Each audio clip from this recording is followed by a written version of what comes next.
시편 133편 1절부터 3절 말씀 보십니다.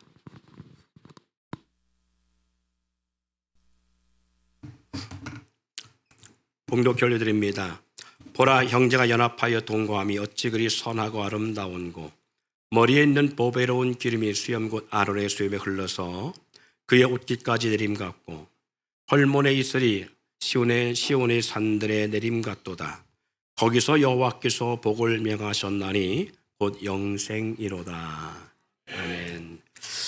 예, 수년 전 우리 한국 교회 가운데 성지 순례를 이렇게 다녀오면서 금산 기억자 교회를 다녀왔던 기억이 있을 겁니다. 그 교회의 영상을 우리가 함께 나눴습니다마는 정말 유명한 일화지요. 그 금산 교회가 세워지게 된 과정, 기억자 교회가 어떻게 처음에 세워졌고 그 교회가 어떻게 성장하는 과정 속에 귀한 열매 역사가 있었는지라는 것을 이렇게 나누면서 정말 어떻게 보면 양반이 그 당시 때 종을 섬기는 그런 모습은 사실은 성령 역사 아니고서는 참 가능치 않은 일이고, 우리 조덕삼 후에 장로님이 됐습니다마는 그 장로님이 얼마나 훌륭한 그런 인품과 성품을 가졌는지 하나님의 말씀대로 살려고 하는 그 모습을 우리가 잠시 영상을 통해서 보았습니다. 지난 시간까지 우리가 말씀을 지난 시간에 보면서 시편 133편 1절로 3절 말씀에 하나님께서 영생의 복을 명하신 곳이 어딘가, 그것은 바로 형제가 연합하여 동거하는 공동체, 그래서 공동체의 중요성을 함께 나누고요, 성령 하나님이 원하시는, 그리고 성령 하나님이 이 말씀을 통해서 초대교회가 왜 공동체 중심의 역사를 이루어갔는지를 우리가 나누게 되었음을 볼 수 있습니다. 예, 성령 하나님이 가장 원하시는 것이겠지요. 사랑하는 성도 여러분, 그래서 오늘 그 시간에 그 말씀과 이어서 함께 나누려고 합니다. 교회 밖에 있는 사람들이야 각기 자기 소견대로 살아가고 어떤 삶을 살던 자기 양심과 사회적 규범 가운데 살아갑니다마는, 우리는 교회 안에 있는 하나님의 성도들, 하나님의 백성들은, 하나님의 사람들은 각 개인의 소견이나 윤리나 도덕적 규범을 넘어서 하나님의 뜻 가운데 살아가야 되는 줄 믿습니다. 그러다 보니까 교회 공동체 안에서 많은 분들이 상처를 받게 되어지고, 그 상처로 인하여서 우리가 지난 시간에 영상을 통해서 봤습니다마는 왜 가난한 신자들이 있는가, 왜 가난한 성도들이 교인들이 증가할 수밖에 없는가라고 하는 것을 우리가 잠시 목도해 보기도 했습니다.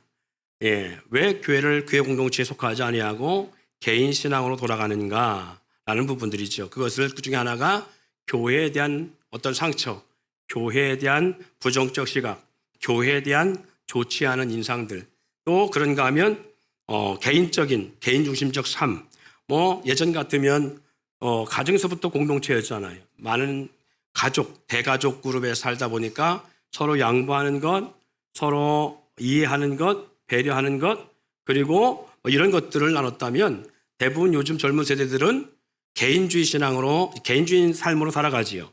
오직 함께 하는 것은 핸드폰과 컴퓨터를 앞에 놓고 그렇게 하면서 부모와도 대화가 잘 안 되고, 형제간도 없으니까 개인적 삶을 살아가다 보니까 교회 공동체라고 하는 이것에 대한 상당한 이질적 느낌을 갖고 있기 때문에 개인적인 신앙으로 돌아가는 경우가 참 많이 있습니다. 그런데 우리가 지난 시간에 봤습니다마는 하나님의 뜻이냐라고 할 때 결코 하나님의 뜻이 아니라 그 마지막 때 나타날 현상의 한 모습이랬잖아요. 모이기를 패하고 또 모이기를 패하는 습관을 가지고 살아가는 것. 예, 그런 모습이 있는 가운데 자신의 문제나 성격, 기질을 바꾸기보다는 오히려 스스로가 공동체를 떠나는 그런 모습을 볼 수 있습니다. 그런가 하면요, 신앙생활 하면서 또 우리는 그런 생각을 해요. 스스로가 그런 많은 위로를 하는지도 모릅니다. 하나님만 알아주면 되지, 라는 그런 생각. 우리가 조금 전에 예배 특송을 했습니다마는 잘할 수도 있고 못할 수도 있어요. 그렇죠? 그런데 예배 특송도 그렇지만 어쨌거나 예배 가운데에 나와서 뭔가 이렇게 서서 하게 될 때에 우리는 열심히 준비하는 사람들이 있는가 하면 대충 뭐 준비 없이 서는 사람들도 있어요. 보면 각 기관 특송 시켜놓으면 참 좀 과간일 때가 참 많이 있어요. 한 번도 연습도 않고 그냥 그렇게 특송하는 경우도 있고 뭐 있습니다만 가끔 제가 이렇게 제가 이런 예배자로서 그리고 설교자로서 그리고 주의 종으로서 느꼈던 것 가운데 그거였습니다. 어떤 공동체 교회 예배 가운데 가서 보잖아요.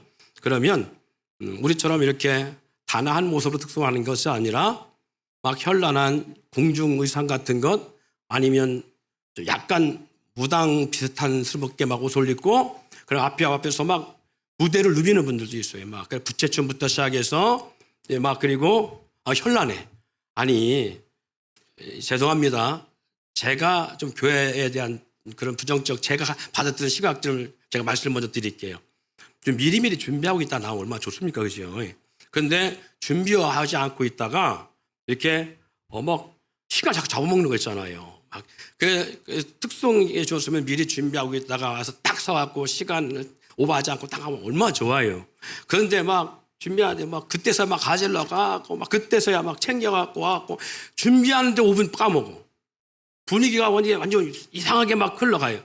그럼 와서 막 하는데 이것은 도대체 누구 보라고 저렇게 저런 현란한 의상과 그리고 퍼포먼스를 같은 특송 찬무들을 할까 그럴 때가 참 많이 있었어요. 그런가 하면 뭐 그런 경우는 많이 있잖아요. 집회 같은 거 하게 되면 이렇게 연속 집회가 있잖아요. 오전 집회, 오후 집회도 이렇게 저녁 집회 있고 하루에도 여러 번 집회가 있잖아요. 그러면 어떤 분들은 그 집회 예배 가운데 집중하는 분이 있는가 하면 어떤 분은 그 집회 시간에 나갔다 들어온 분들도 있고 뭐 별분들이 다 있어요. 무엇을 위해 예배하나 하는 생각이 들 때가 있어요. 우리 교회 성도들은 그런 분들 없는데 예배하다 보면 전화 오잖아요. 그럼 전화 받으러 나갔다가 이렇게 들어와요. 막 전화하기도 막 진동으로 안 놓고 무음으로 안 놓고 막 울리잖아요. 울리는 걸 막 그때 막 전화를 막 받는데 너무 태연하게 받아 막 그리고 또 조용하게 또 가서 받는 게 있는데 해보세요 막 이러면 나가 막 이런 분들도 있고 별 사람이 다. 아니 저분들은 도대체 어떤 마음으로 예배하지? 제가 그런 생각을 많이 가질 때가 있어요. 그런가 하면 개척 당시 때 우리 교회였습니다만은 기본적인 예배 시간이 10시 40분이나 50분에 되잖아요. 그럼 죄송합니다. 오해 없이 들으시기 바랍니다. 또 오해하시고 또 마음의 상처를 깊이 받고 돌아가시지 않길 바라는 마음 가운데 그냥 예를 들자는 거예요. 11시에 예배면 적어도 11시까지는 와야 되잖아요. 그런데 11시 20분, 30분에 그리고 그때서 와서 겨우 예배해요. 근데 이게 한두 번이 아니고 습관이 돼요. 그렇게 돼 있어요. 아니, 다른 일들이 있어서 모르겠지만 그렇지 않고 그렇게 예배하는 분들도 있어요. 그럼 저는 그런 생각을 해요. 지금은 그렇지 않은데 예전에는 아니, 대통령이 불러 저렇게 하나? 대통령과 만나자고 저렇게 하려나? 만왕의 왕과 주님과의 만남인데 어떻게 그럴 수가 있지? 라는 생각을 가질 그런 마음이 있었어요. 예. 여러분, 제가 이 말씀을 드리는 이유는 우리가 신앙생활 하면서 그럴 때가 있다는 얘기예요. 하나님만 알아주시면 되지. 남이 나를 알아주든 않든 그게 중요하지 않아. 내가 뭐 사람 보고 예배하나? 하나님 보고 예배하지. 그러니까 내 사정 알아주는 주님만 알면 돼. 이렇게 예배해. 그렇게 해요. 그래서 공동체라고 하는 그룹 안에서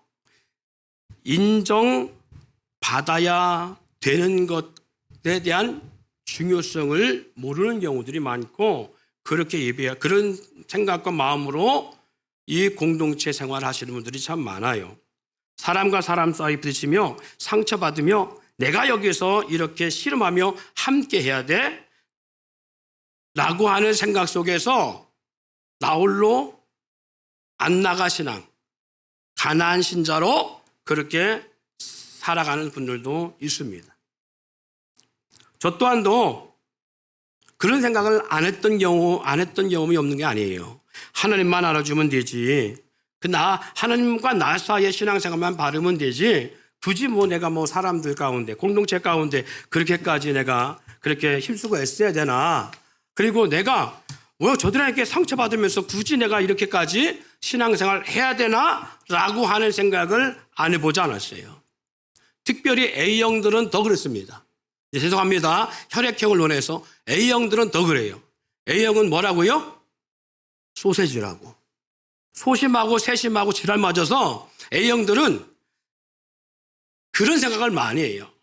오늘 아침 같이 식사하면서 장로님하고도 그런 얘기 했습니다만은 A형의 특징을요, 한마디 해놓고 그 한마디에 쿨하게 이렇게 넘어가지 않냐고 고민을 많이 하고요. 무슨 한마디 들으면 그 한마디에 대한 것도 그냥 넘어가지 않고 고민을 많이 합니다. 엄청난 고민을 많이 해요. 기도하면서도 머릿속에는 계속 고민하며 기도해요. 네. A형들 특징입니다. 네. O형은 또 어떤 줄 알아요? O형은 뭐라 그랬죠? 오이지예요. 오만하고 이기적이고 지랄맞은 형이요. 그 오이지는 지 맘대로요. 오이지는 지 맘대로요. 오이지는 생각이 별로 없는 것 같아. 어떻게 보면 막 급발진할 때가 많이 있어요. 오이지들은. 그러니까 O형들은 그래요.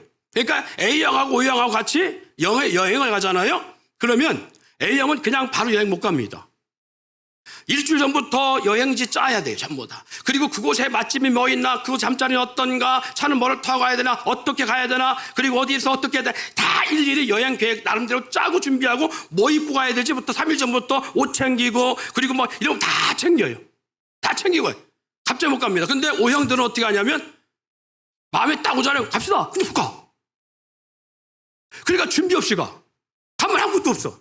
단체 생활하다 보면 그런 분들이 많아요. 단체 생활하는 어떤 분들은요, 안 갖고 왔다고 자꾸 사줘요. 이거 갖고 왔어, 이거 있어, 이거 빌려줘, 저거 빌려줘. 근데 A형들은요, 누구한테 빌지도 못해. 왜? 소심하고 세심해서. 빌지도 못해. 그러니까 다 챙겨갖고 와야 돼. 그래서 A형들은 여행 갈 때 짐보따리가 큰 짐보따리. O형은 딸랑딸랑 이거 하나 들고 와. 이게 여행 갑니다. 이게 약간 O형들과 A형들의 차이점이라고 했어요. 뭐 AB형은 말할 것도 없어요. 뭐 AB형은 뭐 3G라고 그러잖아요. 뭐 지지를 갖고 지랄 먹고 지랄 맞으니까 거기 빼고 하여튼간 그래요. 사랑하는 성도 여러분, 제가 이 말씀 드리는 이유는 교회 안에서 그런 모습들이 있다는 얘기예요. 교회 안에서 어떤 분들 보면 가운데에 어떤 분들은 이런 분들이 저런 분들이 있어요. 그러니까 다양한 생각과 다양한 사고, 다양한 기질을 가진 다양한 성품의 사람들이 다양한 상처를 받고 다양한 스트레스 속에 다양한 컴플렉스가 있고 다양한 어떠한 상처의 그 아픔을 가지고 살아간 사람들이 모여서 함께하는 이것이 바로 교회예요. 이 공동체 안에 함께하다 보니까 다 다른 거예요. 기질도 성향도 성품도 다 다른 거예요. 다 다른 사람들이 모여서 하다 보니까 상처 주기도 하고 상처 받기도 하고, 그래서 자기 성격과 기질대로 신앙생활하면 상당히 힘들어요. 그 안에서 성령의 임재와 역사를 통해서 회복과 치유됨 역사 가운데에 함께할 때에 이 공동체가 더 풍성해지고 더 아름다운 공동체로 같은 마음, 같은 뜻, 같은 사랑을 가지고 나갈 수 있는 역사가 있다는 겁니다. 예.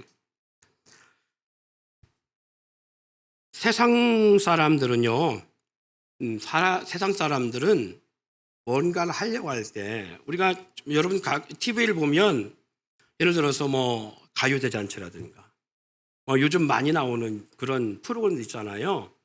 뭐 복면가왕이라든가 이런 거 한번 봐보세요. 그러면 그 무대만 해도 엄청납니다.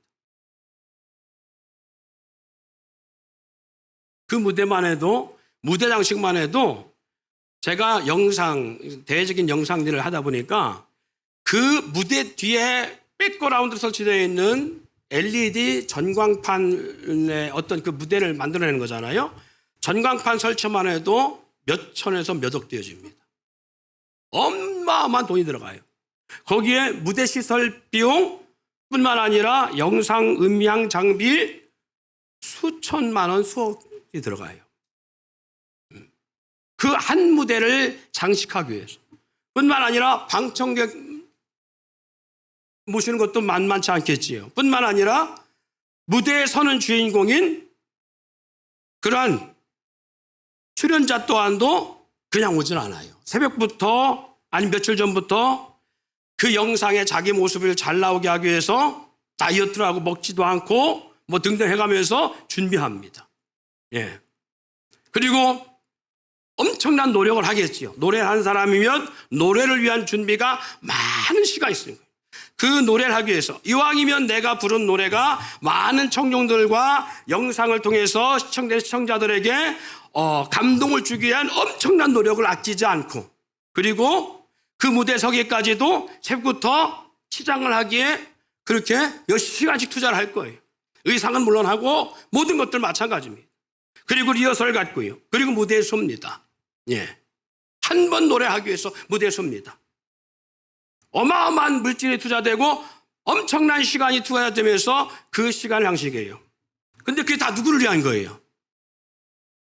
누구를 위한 거예요? 누가 보는 거예요? 사람이 보는 거예요. 누구 좋으라고? 사람 즐거우라고 하는 거예요. 사람 즐거우라고. 그렇죠? 사람 즐거우라고 하는 거예요. 사람 즐거우라고, 사람 기쁘게 하기 위해서 행복한 사람 만들려고, 보고 듣는 사람으로 즐거움과 행복을 갖기 위해서 그 모든 것들을 해요. 근데 목적은 어디 있느냐? 최종 목적은 뭐예요? 그것의 최종 목적은 어디에 있어요? 목적은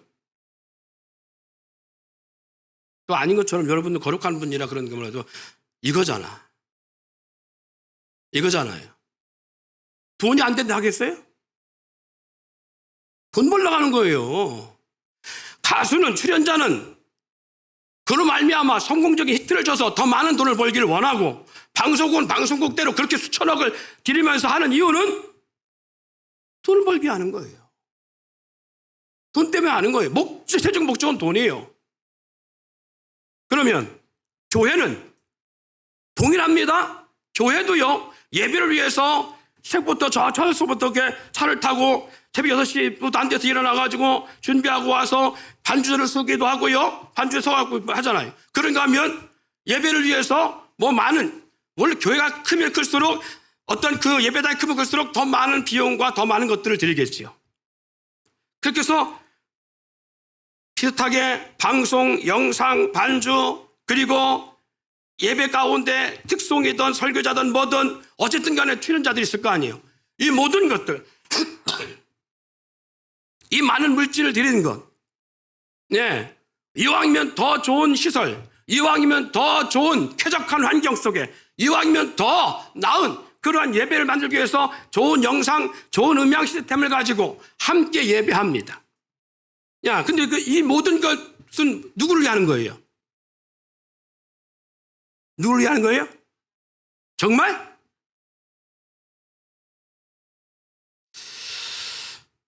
나는 오늘 정말 하나님 때문에 이 예배 시간 나왔습니다 하시는 분 많으면 해봐요. 근데 나는 사람 때문에 나왔습니다 하시는 분 있어요. 없진 않아요.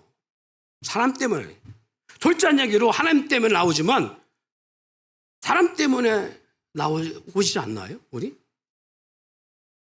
네?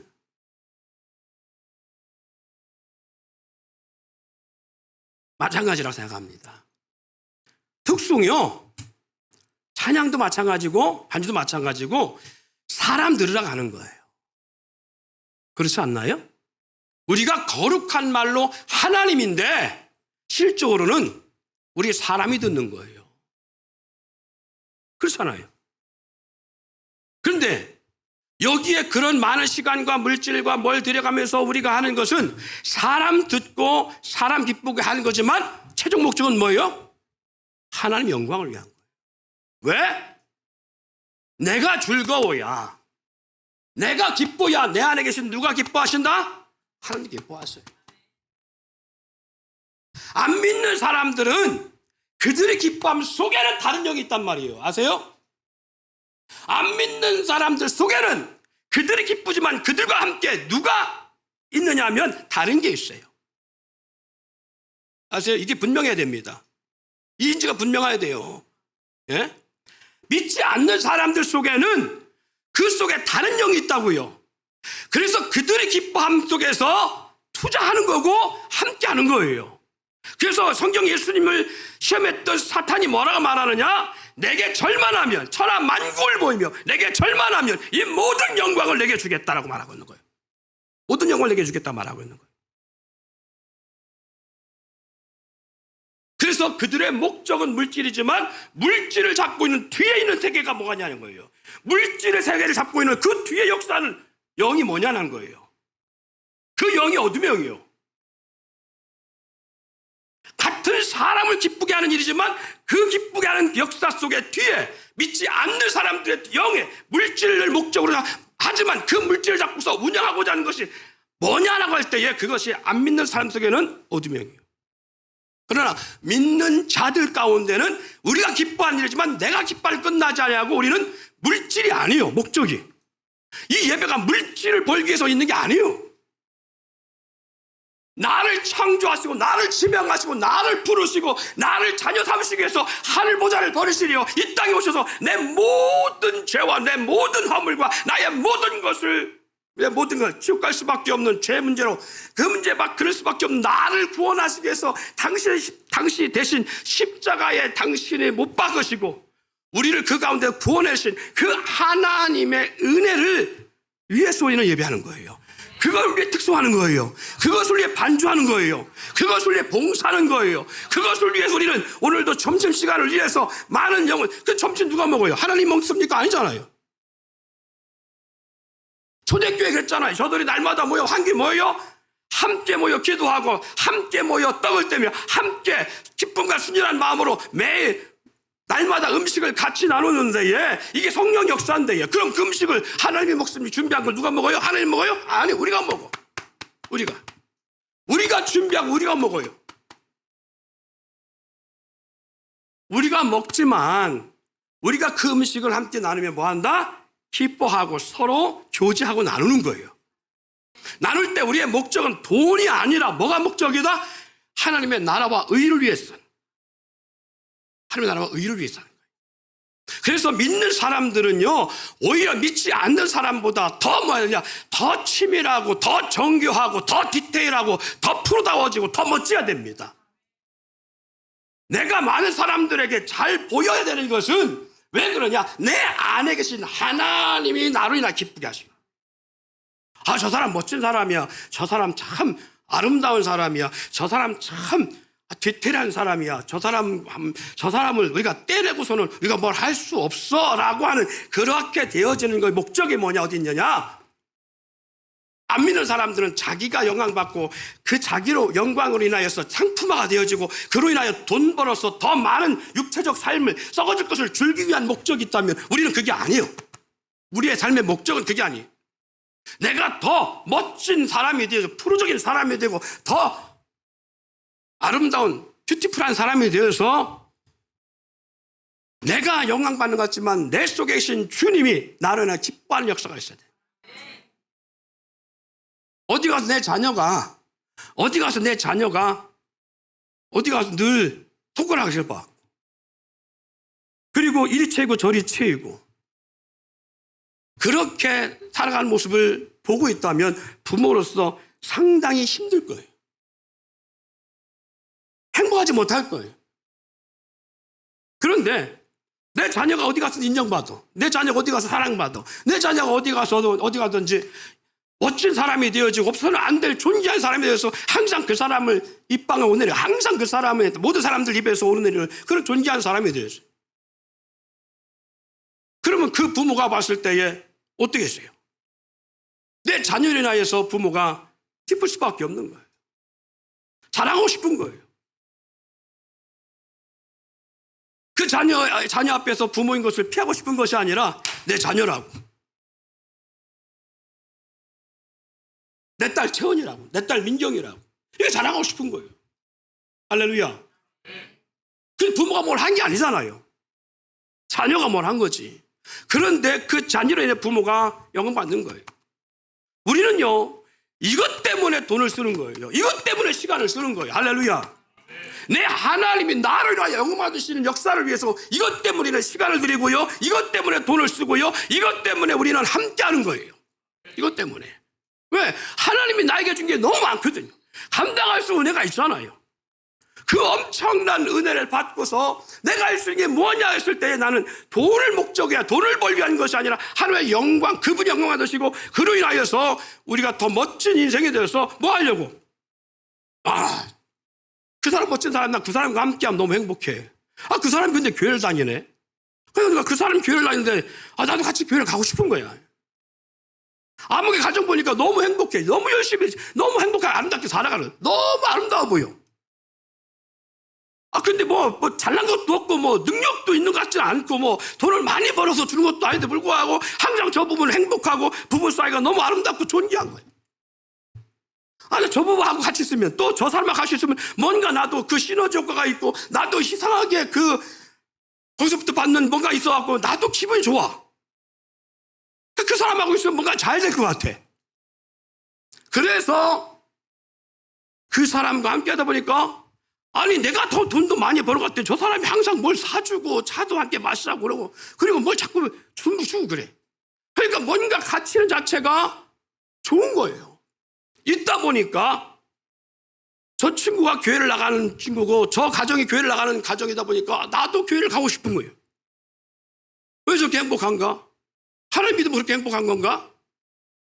많은 물질을 그에게 드리고 많은 시간을 드리고 많은 것들을 쓰지만 그럼에도 불구하고 그 사람 중에서 내가 목적이 내 사업의 성공이나 내 개인적인 어떤 목적 성취를 위한 것이 아니라 하나님의 영광을 위한, 그 영혼을 위한 거죠.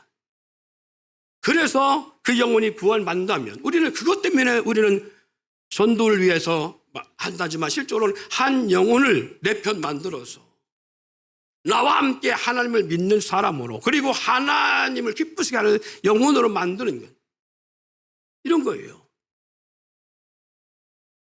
그래서 우리는 시간을 쓰고 물질을 쓰고 수고하고 애쓰고 섬기는 거예요. 세상은 돈이 목적이지만 우리는 그 돈을 써가면서 하는 이유는 어떻게 보면 허비하는 것 같고 낭비하는 것 같고 열심히 벌어서 다 쓸데없이 들어가는 것 같은데 달라요. 우리는 그로 인하여 한 영혼을 세우고 하나님의 영광 받으시는 역사를 만들어내는 거예요. 그래서 우리는요, 교회와 예배하는 것도요, 안 믿는 사람과 다르진 않아요. 근데 목적이 다르다는 거지요. 여러분 잘 기억해 보세요. 사도들은 누가 세운 줄 아십니까? 사도들 누가 세웠어요? 12사도 누가 세웠어요? 예수님이 세우셨어요. 그렇죠? 누가복음 6장 13절로 16절에 보니까 이때에 예수께서 기도하러 산으로 가서 밤이 새도록 하나님께 기도하시고 밝음에 그 제자들을 부르사 그 중에 12를 택하여 사도라 칭하였으니 여러분 12사도를 누가 택했다고요? 예수님이 선택했어요. 자, 14절부터 한번 사도들 이름을 한번 불러봅시다. 시작. 곧 이름을 주신 시몬과 그의 동생 안드레와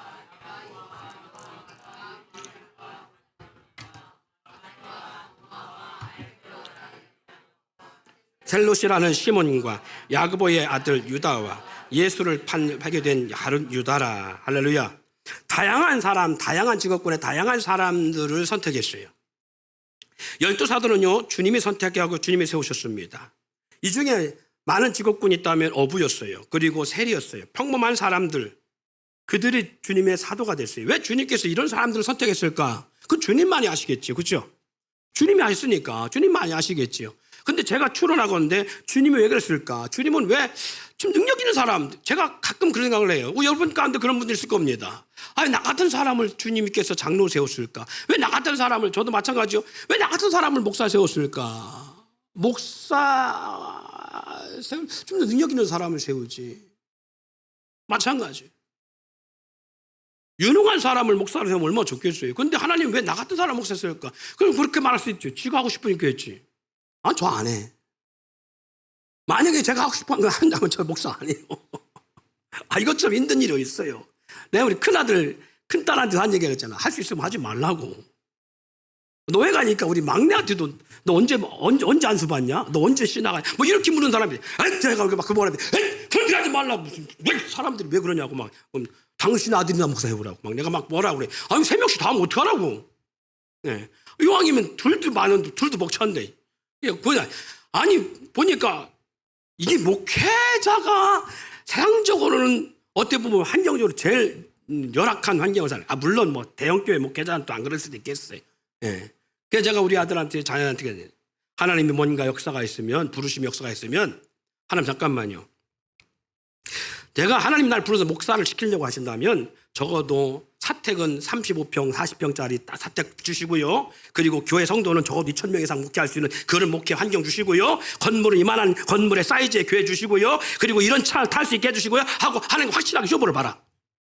그리고 응답하시면 그때 가라. 그렇지 않으면 그냥 하나님 가겠습니다. 무조건 하지 마라. 정신 바짝 차려. 무조건 제가 그렇게 얘기를 해요. 네. 저는 죽음의 문 앞에 왔다 갔다 할 때 하나님 살려만 주시면 하겠습니다. 이것도 살려만 왔다. 살려만 왔으니까 그렇게 하지 말고 제대로 하라. 제대로. 살려만 놓는 목회하지 하지 말고 하나님 제대로 좀 해주십시오. 라고 하는, 왜? 아버지인데 그분이. 네. 그래도 바뀌었어요. 제가 목회 20년 넘게 하면서 바뀐 게 뭐냐면 적어도 한 10년 전까지만 해도 하나님은 아버지인데 장인어른으로 제가 이렇게 불렀어요. 우리 장인어른이라고. 왜냐하면 제 기도는 응답 안 되고 집사람 기도를 응답 너무 빨리 주시니까. 근데 10년 전부터는 좀 시작하더라고. 조금 바뀌어서 이제 시아버지가 돼가고 있습니다. 그래서 제 아버지가 돼가고 이제 제 기도의 응답이 빨리 역사 나타나요. 이제 그것이 뭐냐면 하나님과 저 사이에 어떤 것이 달라졌어요. 많이. 어떤 거냐면 믿음, 신뢰. 예. 이게 자라나면서요. 환경과 무관하지 않습니다. 사랑하는 성도 여러분, 그럼 12제자를 주님이 세우셨는데 왜 세웠을까라고 했을 때에 이 12제자 가운데 보면요. 특징이 목동이 하나도 없다라는 거예요. 예수님이 태어날 때 누가 가서 축하해 줬죠? 직업군 가운데 새 박사하고 그리고 목동이 나와요. 아니 근데 태어날 때는 목동이와 축구해주고 하나님의 역사가 나타나는데 정작 예수님께서 제자 삼을 때는 목동이란 직업을 가진 사람이 아무도 없어. 그리고 죄인들이야. 그리고 어부야. 세리. 당시 때 세리면요. 로마의 정권 아래에서 자기 백성의 피를 빨아먹는 사람들이 세리입니다. 오늘날 말하면 세무장이었어. 일제치하의 세무장하면 비슷한 거겠죠. 예. 일제를 위해서 일하고 자기 동족을 아프게 한 사람들. 로마를 위해 일한 사람이 바로 그 당시 때 세리당하는 세리장들이. 세금 맡은 사람들. 그래서 자기 동족에 많은 세금을 걷어서 상부인 로마에다가 이렇게 하는 사람. 이게 세리거든요. 그러니까 자기 백성 히브리 이스라엘 백성들한테는 욕을 따구리를 먹던 사람이 바로 이 세리들이에요. 근데 이런 사람을 선택했어요. 왜 그럴까? 제 추론적입니다. 왜 목동이 하나도 없을까? 목동은 정직해요. 자기 경계가 딱 있습니다. 자기 경계에서 자기 경계를 벗어나질 않아요. 자기 양떼가 딱 있어요. 정해져 있어요. 이웃의 양떼 함부로 취하지 못합니다. 반면 여러분 직업군이 얼마나 중요한가 보세요. 반면 어부는 물고기를 낚는 어부는 자기 경계가 있어요 없어요? 없어. 관리받아가 다 자기 땅이에요. 자기의 사업장이야. 그죠? 여기 고기 없으면 저기 가서 잡고 저기 고기 없으면 저쪽 가서 잡고 막 어때는 어부들끼리 싸워서라도 막 어쨌거나 막 나가잖아. 할렐루야. 경계가 없어요. 세리 마찬가지입니다. 내 민족에 대한 애착을 느낄지 모르겠지만 뭐가 없어요? 나라와 나라에 대한 어떤 이런 의지가 이게 아니에요. 내 먹고 살기 위해서 때로는 내 나라 내 종족도 배신했던 사람이잖아. 그러니까 뭐냐면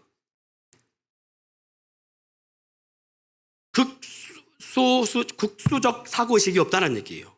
요나는 하나님께서 야 요나야 내가 심부름 하나 할겠는데 니느웨에 가갖고 니느웨 사람들에게 회개를 시켜야 되겠다.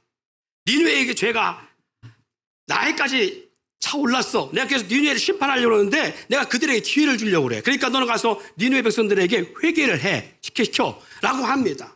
근데 당시 니느웨는 어떠냐면 이스라엘을 늘 침공해 들어 이스라엘 백성들에게 탄압하고 이스라엘 백성들을 침공해왔고 아프게 하고 상처 주고 그리고 죽이고 물질을 빼앗아가고 양식 빼앗아가고 이랬던 족속이에요. 니느웨가.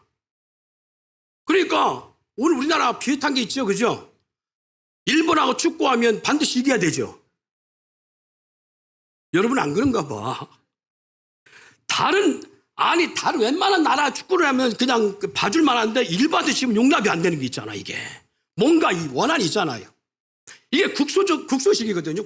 국소적 사고의식이거든요. 내 나라, 내 민족에 대한 막 집착적인 이런 게 있는 거예요. 근데 세리는 그게 아니에요. 세리는 그 범주를 넘어서는 거예요. 내가 살기 위해서.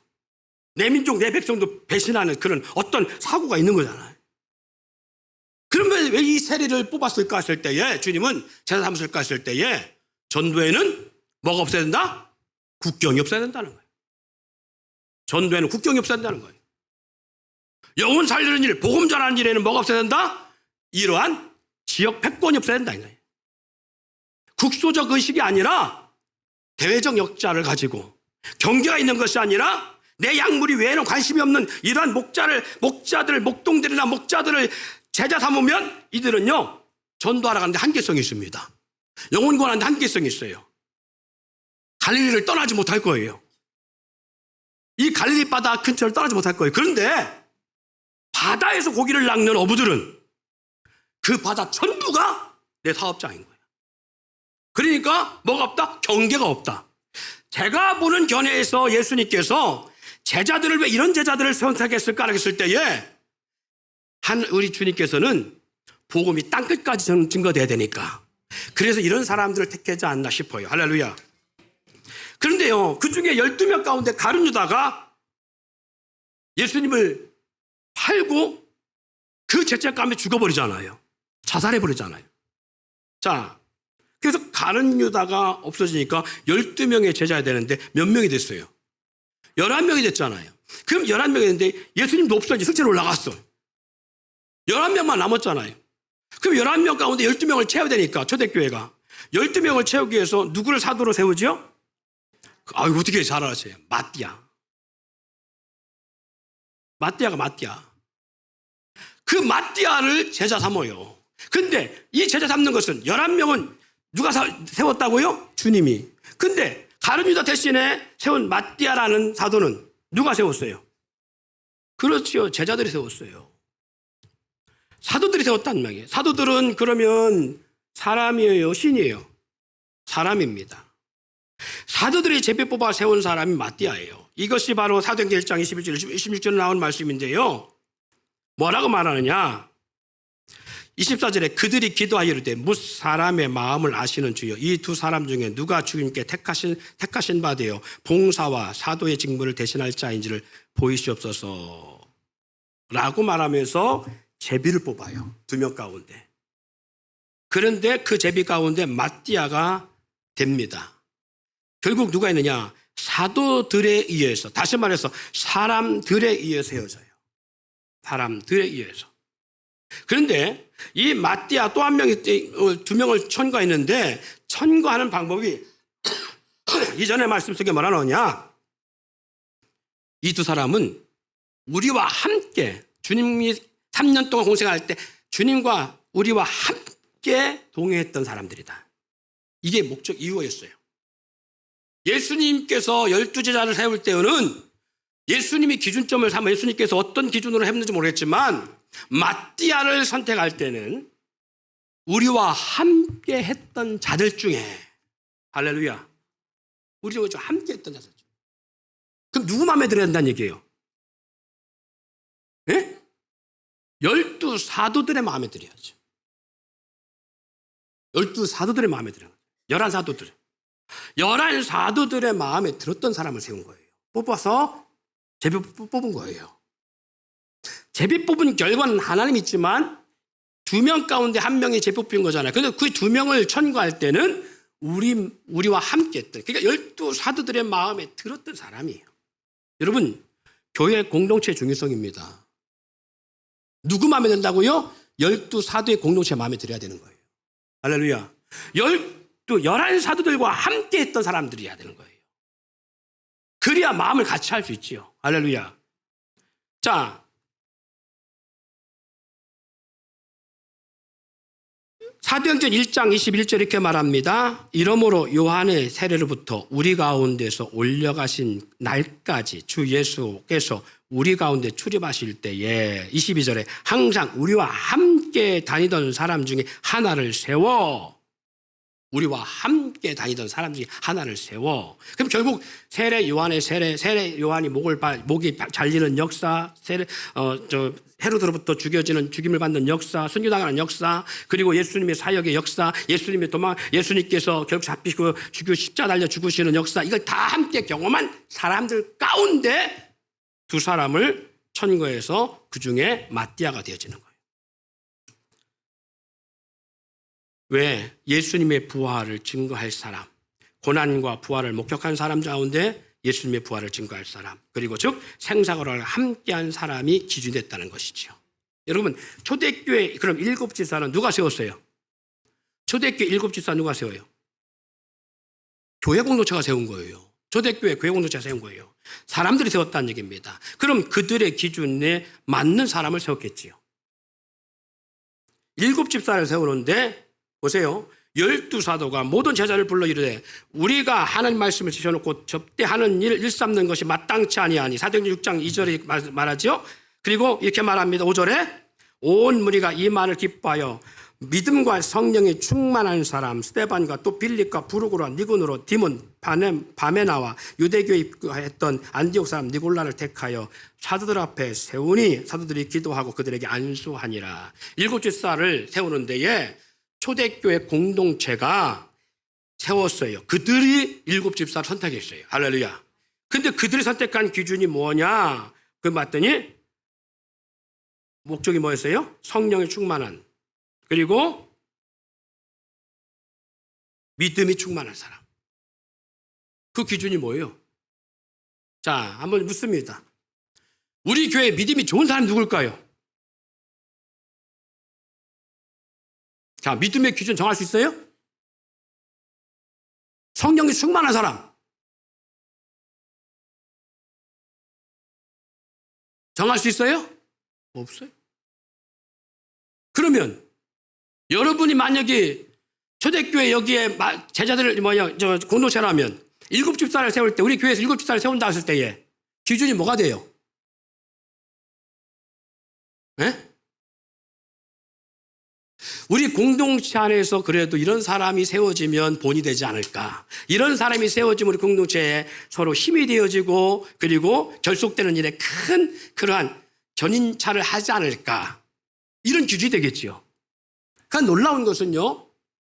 믿음과 성령이 충만한 사람을 세워서 일곱 살 세우는 데에 그들 기준에 맞는, 초대교회가 기준에 맞는 사람을 세웠을 거예요. 그 사람들의 맞는 기준의 사람을 딱 세웠는데 사도들이 안수하고 세웠는데 하나님도 인정하시더란 얘기예요.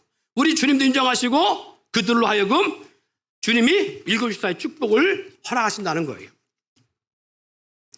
교회가 부흥하여 성도들이 많아지면서 교회 공동체 내에서 원망과 시비가 많아져서 공동체가, 그 대굴 공동체가 서로 잡음이 많아지니까 사도들이 자기들이 하는 일에 한계성이 있으니까 그러면 우리를 대신해서 이 공동체 연합의 역사를 이룰 수 있는 사람을 우리가 세우자 해서 일곱 집사를 세웠다는 얘기입니다.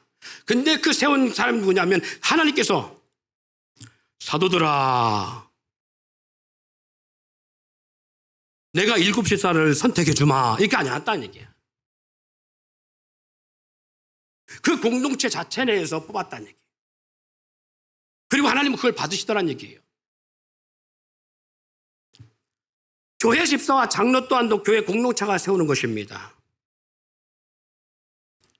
디모데전서 3장 1절 13절 속에 보면 그 공동체에서 집사를 세우든지 장로를 세우든지 목회자를 세우든지 기준에 보면 책망받을 것이 없는 사람, 일부일처, 절제하는 사람, 신중한 사람, 단정한 사람, 나그네를 대접할 줄 아는 사람, 술을 많이 즐기지 아니하는 사람, 구타하지 않는 사람, 관용하는 사람, 다투지 않는 사람, 돈을 사랑하지 않는 사람, 자기 집을 잘 다스려 자녀들로 공손함과 복종하게 하는 사람. 이게 기준이에요. 이런 거지. 결국 뭐예요? 사람들에게 본이 되는 사람이에요. 사람들에게 인정받는 사람이에요. 그 공동체에 많은 잡음이라든가 공동체의 분열이라든가 공동체에 흔집을 내는 사람이 아니라 공동체에 유익이 될 수 있는 사람을 세우는 거예요. 이게 기준이에요. 제가 여러분과 이 말씀을 드리는 것은 교회 안에서 신앙생활 하면서 우리는 그럴 수 있습니다. 사람이 알아주는 게 뭐게 중요해? 우리 하나님만 알아주면 되지. 그렇게 생각할 수 있어요. 그런데 하나님은 어디 가운데 일하신다고요? 공동체 가운데 일하신다고요. 그 공동체 가운데 일하셨기 때문에 사람을 통해 일하셔요. 하나님은, 우리 주님은 사람을 통해 일하셔요. 그러면 사람을 배제하고 우리가 하나님 앞에 아니요. 그래서 주님은 이렇게 말합니다. 여기 형제 중에 작은 자에게 한 것이고 내게 한 것이라고요. 하나님을 사랑한다 하면서도 형제를 미워하는 것은 이런 하나님을 사랑하는 것 그 거짓말이야 라고 말합니다. 하나님을 사랑한다? 그러면 형제를 사랑하게 돼 있다는 거예요. 형제를 미워할 수 없다는 겁니다. 우리는 공동체 안에서 하나님을 신뢰하고 믿는다고 하면서 공동체를 무시하는 하나님 아니요. 그래서 오늘 본문 말씀 속에 다시 한번 우리가 시편 133편 봅니다. 보라, 형제가 연합하여 동거함이 어찌 그리 선하고 아름다운고. 형제가 연합하여 동거하는 것이 아름답고 선한 일이다라 말씀하시며 2절에 머리에 있는 보배로운 기름이 수염꽃 아론의 수염에 흘러 그 옷깃가에 내림 같고 헐몬의 이슬이 시온산에 내림 같도다. 이 말은 하나님의 축복의 기름 부으심을 말합니다. 우리 주님이 기름 부으심을 입을 자가 어떠냐? 형제가 연합하여 동거하는 자들, 합력하여 선을 이루는 자들에게 하나님이 기름 부으심이 있다는 얘기예요. 그리고 이 땅에 복이 있다는 거예요. 그래서 화평케 하는 자는 복이 나니 하나님의 아들의 일컴을 받을 것임이라고 말하고, 그리고 마지막 말씀합니다. 거기에서 여호와께서 복을 명하셨나니 곧 영생이다. 영생의 복을 어디 명하셨다? 형제가 연합하여 동거하는 곳에 영생의 복을 하나님 명하시고 있다는 거예요. 그럼 혼자 신앙생활 하는데 영생의 복이 있느냐? 저는 그래서 이 말씀을 제기했을 때에 아니라는 거예요. 그러려면 어떻게 하냐? 공동체 안에 상처를 받고 있고 줄 수 있습니다. 그래서 우리는 공동체 안에서 서로 상처가 받아질 때에 그 상처를 끌어안고 우리는 뭐 해야 된다? 그 상처를 끌어안고 이겨내야 되는 거예요. 예수님께서 하신 말씀입니다. 나를 따르기를 원하느냐? 나를 따라오려거든 자기를 부인하고 자기 십자가를 치고 따르라는 거예요. 예수님은 당신의 족속, 당시 택한 백성 가운데 왔음에도 불구하고 당신의 백성들은 예수님을 십자가에 못 박아 죽이라고 명령을 했고요. 십자가에 죽는 것을 당연시 여겼고요. 예수님을 배척했습니다. 자기 땅에 왜 자기 백성 영접지 아니했어요. 그럼에도 불구하고 그들 때문에 예수님은 엄청난 상처를 받았어요. 자기 백성 사랑해서 자기 백성 구원하려고 왔지만 자기 백성들은 그 주님을 영접지 아니하고 그렇게 박해하고 핍박했어요. 그럼에도 불구하고 그 모든 상처를 끌어안고 십자가를 친 것은 그 영혼을 구원하게 합니다. 마찬가지입니다. 예수 믿는다고요? 그러면 우리는 예수 십자가의 구속의 역사를 기억해야 돼요. 우리 주님이 영혼 때문에 죽임을 당하시고 영혼 때문에 고통을 당하시고 영혼 때문에 모든 고난을 짊어졌다면 우리 마찬가지. 공동체에서 내가 살기 위해서 나만의 신앙이 아니라 함께 살기 위해서 우리가 견디고 참고 인내하며 그리고 허용하고 오래 참으며 용납하고 나갈 때 비로소 우리는 뭘 할 수 있느냐? 예수님께서 나를 위해서 이렇게 고난을 당하셨구나. 우리가 서로 상처를 받으면서 알게 되는 게 바로 그거예요. 우리 주님이 나 때문에 이렇게 고난을 당하셨는데 내가 상처를 받아보니까 내가 찔려보니까 예수님이 십자가에 찔림에는 아무것도 없고 예수님이 손과 발에 못을 박힌 거에 찔림에 보면 아무것도 아니지만 찔려보니까 이렇게 아픈 것을 아픔의 역사를 경험하다 보니까 뭐 하게 되느냐? 우리 주님이 나를 향한 십자가의 찔림이 얼마나 고통스러운 것인지를 알게 돼요. 그 은혜 앞에 우리가 나올 수밖에 없는 거예요. 혼자 신앙생활하면요 그 은혜가 뭔지 몰라요. 그 귀함이 뭔지 몰라요. 여러분 자녀들이 물론 뭐 독립해야 됩니다. 부모로부터 가정으로부터 독립해야 되죠. 성이 되면 당연히 독립해야 되는 거예요. 그런데 자녀들이 그럼에도 불구하고 부모가 독립 안 해도 돼. 그런데 독립하려고 하는 이유가 바로 뭐예요? 독립하려고 하는 이유가 뭐야? 내 개개인에 물어보고 싶어. 왜 부모 곁을 떠나서 하고 싶죠? 그렇지. 간섭받고 싶지 않아서. 그리고 일찍 들어온다, 늦게 들어온다, 이런 간섭 안 듣고, 좀 술 좀 잤다 처먹어 들어와. 이런 소리 안 듣고 싶은 거잖아. 예. 그러니까 그런 소리 안 듣고 싶어 독립하는 거잖아. 예. 그리고 집에 오면 뭘 또 해야 돼, 자꾸. 심부름 시키고 뭐 해야 돼. 음식물 쓰레기 버리고 와야 또 해야 되고, 뭐, 그리고 뭐, 분리수거 또 해야 되고, 이거 하게 안 해도 되는 거죠. 쫙 해야 되는 거잖아. 이 가정이랑 공동체 속에 있다 보면요. 상처 주고 상처 받고, 그리고 서로 힘든 시간들이 함께 있어요. 이걸 안 하고 싶은 거잖아요. 독립하는 거잖아요.